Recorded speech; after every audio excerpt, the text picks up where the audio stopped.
we're going. So, Rosie, welcome to the Lifted podcast. Thank you. I'm excited to be here. So, as we're talking about, you're from a small town. How many Yes. people were in your town? Literally only 2,000. So very, very small. I only graduated with like 50 other students. Well, I was going to say, like, so your graduation class was like 50 people. Yeah, like I can name everyone on my graduating list, like a picture. Real Yeah. small town. Yeah. Whoa. So, okay, so I am also from a small town, and I feel like it was really hard to leave, and most people don't leave. Yeah. Like, most people just stay in their small town. They just, which is fine. Like, do you?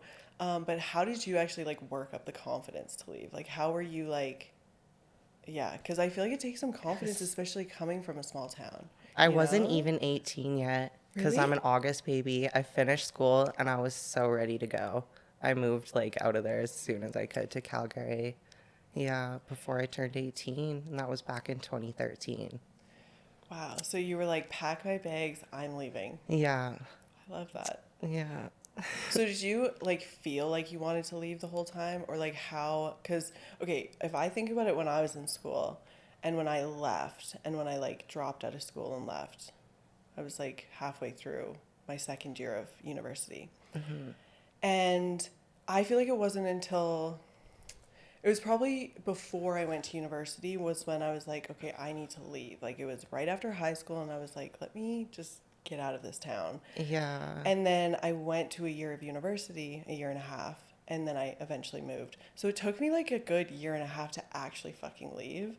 So did you think about it before that, or were you like did you just know that you needed to leave? I knew that I needed to leave because the thing is, my parents took me away when I was 13 to Maple Creek from Calgary. So when that happened, I just always felt like I didn't fit in there. Like I was that kid that just like was there, right? And everyone was like ranch kids, everyone was just like town kids, but then there was me, right? So like I had my friend, like my one friend, but that was it. Like, because there wasn't that many people to be friends with. So I just wanted to get out of there. Like, Calgary was the place for me, and I knew that.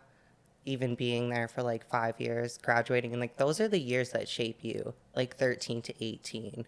But I was just like, no, I'm destined for more than this. Like, because everyone was just like having babies, getting drunk, not going to school, just I didn't want that life for me, you know? Yeah, I felt that too. I felt like in high school was a shit show. Oh man, I did way more drinking in high school than I do now. Like, for sure. Yeah, and I feel like so many people can relate, but I feel like in small towns it's almost different. Like I feel like small towns, That's the only thing to do is drive around or get drunk. Like, you yeah, know? people are like, "What did you do in high school?" It's like, I don't know, we Cruised. like went drifting and stuff in Like, the winter. that's what we did too. Yeah, Yeah. best time of my life though. It was fun. Like It it was definitely so was fun. fun. You're like, I Yeah. might die, but it's fine. Like back row driving. Oh, so Like, good. yeah. Or you just take someone's truck and you just like take beers with you and like sit on like some random farm road and just Yeah. drink. Yeah. Like, or the pit parties. Did you guys have We pit had parties? field parties that were crazy. Really? Yeah, for sure. Do you have stories? Um, Not really. I don't know. Like, You're like, I also, was too drunk to remember. yeah. Yeah. No. Well, that was Like, me. that was most of the time, yeah, actually. And so now you're super into fitness, and people call you a fitness gypsy because you move around all the time. Yeah. Why do you travel all the time? I'm definitely on the go because traveling's so much fun. You get to like experience so much when you travel. And I've been super lucky to be an athlete, and just like the opportunities that have come with that have led to traveling. So it's been really cool. So where have you gone? Tell us. Okay, so I lived in Australia for 6 months. That was kind of the biggest stint away from home. I also did a whole Europe trip, starting in Belarus, competing in powerlifting there, which is like, that's one place on earth that you don't really get to travel to, especially now because it's not as safe to go there. You had to get like a visa to go. But that was really cool. I went and got like first place in bench. I was like best in my weight class and age. So that was fun. And then we started there, went to Lithuania, Spain, Turkey, England, um, went to Ireland too. That's where we ended our trip. And it was a lot of fun. Holy, just Yeah, that everywhere. was powerlifting. That's so cool. And how long did you do powerlifting? It was 3 years going strong when I was 19 to 21. Cool. Yeah, it was a lot of fun. And so, okay, with traveling, like I feel like I've done a little bit of traveling, and I feel like when I do a lot or when I'm moving all the time, or like if you stay in a place for like only a year, you meet people, but it's hard to like build connections and make friends when you're traveling constantly. Yeah. So like how do you manage that? Because I feel like in the past, I feel like this is probably the first year that I've actually made like genuine connections. Not that any of my friends I don't have genuine connections with, but like I feel like this is like the most that I've had just because I've actually like put myself out there a little bit more. So like how Yeah. do you do it? Like for someone that's traveling a lot or moving a lot, like what would you tell them? Honestly, post about your life. Instagram and just like learning about like, and especially we're lucky because we're gym girls, right? Like that community and just like getting to know people in that realm. Everyone's so kind and nice, right? And warm and welcoming. Like I don't want to say like only make your friends in fitness. Like there's other ways to make friends too. Like you can definitely do any community of people. Like I don't know. Yeah, Like music, if you love music, go out and like listen to live music. You'll meet people there, right? It's just all about like forcing yourself to do the uncomfortable things that will like, benefit you in the long run. I love that. Yeah. And you mentioned, because I do interviews before this, if you guys don't know that are listening. And when we sat down, you were talking about um, eating disorders, which has definitely been a topic on this podcast before because I feel like I don't even know what the percentage is of girls that go through eating disorders, but We all do, right? it's It's crazy. like, yeah, it's So an like tell me your epidemic. experience. Like tell me from the fucking beginning. Like where did it start? Because I feel like honestly most girls will be like fucking same. Yeah, man, it started really, really young for me. Like I remember skipping my first like I made a grilled cheese and then I was like, no, I'm actually not gonna eat this because I feel fat. And I was 10. Like, yeah, like Aw. I was just, listening to the wrong things, like having older sisters too that were judgmental of their own bodies and like watching America's Next Top Model, like things that a little girl shouldn't be watching and was just extremely influenced by. And then, of course, like life goes on, right?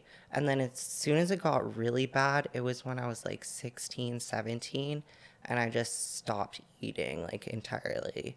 And my mom, she was just like, okay, Rosie, like if you don't start eating, I'm gonna have to send you away. And it was just like when she actually sat down with me, I was just like, okay, she actually does care, and just like, so that really helped me like want to get better at that time. And then the thing that really helped me though was the gym. It taught me that you have to eat to get strong. I feel like people's perception changes as soon as they start going to the gym. It's like you at first are like counting calories and you can't have like more than like 800 fucking calories in a day. And then you start going to the gym and you're like, holy shit, like I want to actually grow. So I need to like Yeah. eat more than 800 fucking calories or I'm going to pass out at the gym. Yeah. Like, The moment that yeah, you realize that you need to eat more than a toddler is a great day. it's a Like good it's day. like It's it's a good great. day, right? And it takes a long time for women to realize that. Yeah. Like you got to eat food to Yeah. grow. Like your dream physique needs food. So how like with an eating disorder, because I feel like it can like fuck you up so much emotionally and physically. So you said that you weren't eating, and yeah, how did that affect you like emotionally? Like, Man, it was rough. Like I did this thing called the ABC diet where it was just like 500 calories one day, 400 the next, 300, 200, 100. Then you fast one day and then you work yourself back up again. And like I did that for months on end. Like it was you just keep going through that. yeah, it was wild. Like It was, What, yeah, it what was would a you rough eat? time. What Like, did you eat? I would just have a scoop of peanut butter and I'd have it right before bed so I could sleep. So How old bad. were you when you did this? I was 16 was when it was like really bad. Whoa. Yeah, and how it started was people were commenting about my body, right? Like I remember working as a server one day, and this guy looked at my stomach and he's just like, "You should start doing some sit-ups." That's what this old man said to this 16-year-old girl working, you know? So I was just like, "Whoa," like, and then I started looking at my body differently. And then the guy that I was with, my boyfriend, said something about it. And I was just like, oh, like if you're saying it, it's obviously true. And then it was just spiraling. And then as soon as I lost weight, everyone started to comment and say good things about it. So it was just like reassurance for a bad, bad habit at that time.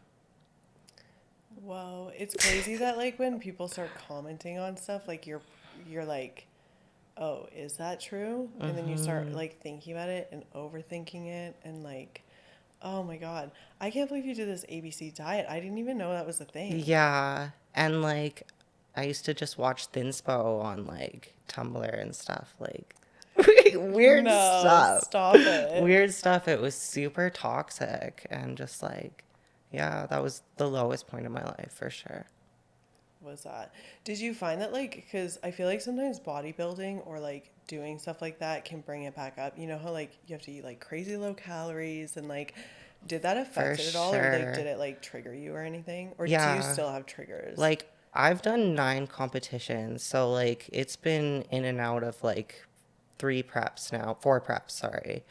And yeah, like, to be honest, I'm so grateful I got into powerlifting before bodybuilding because it taught me so much about proper food and just like wanting to eat for my body to feel it so it could perform, right? Whereas I fear like if I went into bodybuilding first, I think I would have just been like in that toxic mindset and not have been able to get out of it. Those toxic thoughts are always there, you know, but now I just like know how to shush them, right? Like they're not real. Um, but But yeah. like body dysmorphia always gets worse when Oh, you're in for the gym. sure, right? Like, but I tell myself those thoughts are good. I know that's like a weird Wait, thing, but why? those What? those are the thoughts that drive you to move into motivation, you know, and want to actually like work out and do the hard shit, you know?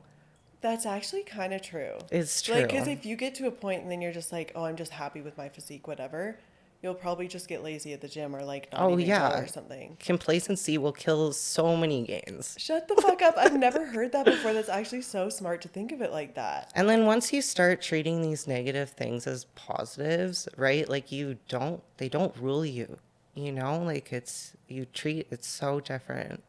That's so smart. So instead of thinking of body dysmorphia as like this shitty thing, it's like looking at it like it's what's actually pushing you. So feel into it a little bit. Yeah, Like think that your butt exactly. is small or something, and then you'll get a bigger butt because you'll be like, I'm going to work glutes 7 times this week or something, you know? Exactly. Oh Or my like God. if you're upset about your tummy, you know, just like it's okay. We all got to eat and like so many people just get upset about food volume, right? Like you're going to wake up the next day and like work hard and do Yeah. the things that you need to do and day by day it's just going to get better. Food volume. Can you explain that for anyone listening and like doesn't understand what that is? Okay, well when you eat, food Girls, goes in your belly listen to and this. it extends your gut, right? Obviously, if you're having painful bloating, it's not a good thing.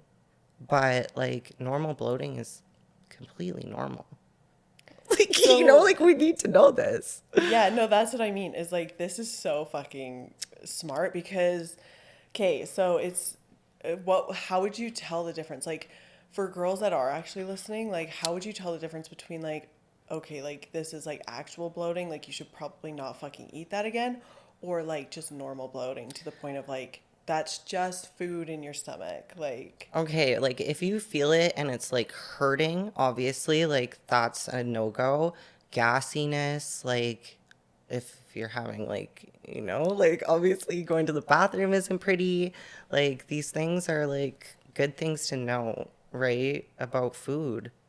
And yeah, but like any food that's just in your belly and you just have a little bit, like especially towards the end of the day, like you're full of water, you're full of food, it's gonna be normal to have a little pooch, right? That's why all that was like the cutest way to say it. Yeah, right? Like a little pooch, that's fine. That's why all these fitness influencers post in the morning and try to post like the best angles is because that's when they haven't eaten just like Guilty. Like we all work our own like best angles, no, right? Like 100%. especially like But like it's like you can't even compare to that because they just fucking woke up. They didn't eat anything. Like you're looking it's like okay, when cuz I think about when I used to like hate my body and whatever, still have body dysmorphia, but I look at these people and I'd be like, how the fuck are they so skinny? But I would do it at the end of the night.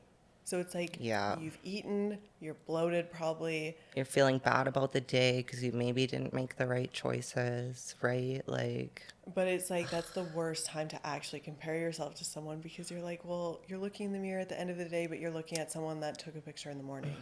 and I think early in my journey, I realized that like so many people use Photoshop, so many people like, are using PEDs, like they're just not normal people. Instagram is not real life, right? So do not be comparing yourself to anyone on there. Do not. Like, I'm telling you, girls, Did like you ever find that like you did that? Like, did you used to do that in the beginning, or do you ever do that now? Like comparing and stuff. I feel like we can all fall into the fucking cycle. Like I was in it a couple months ago and it was of course, awful. but it never made me hate my body.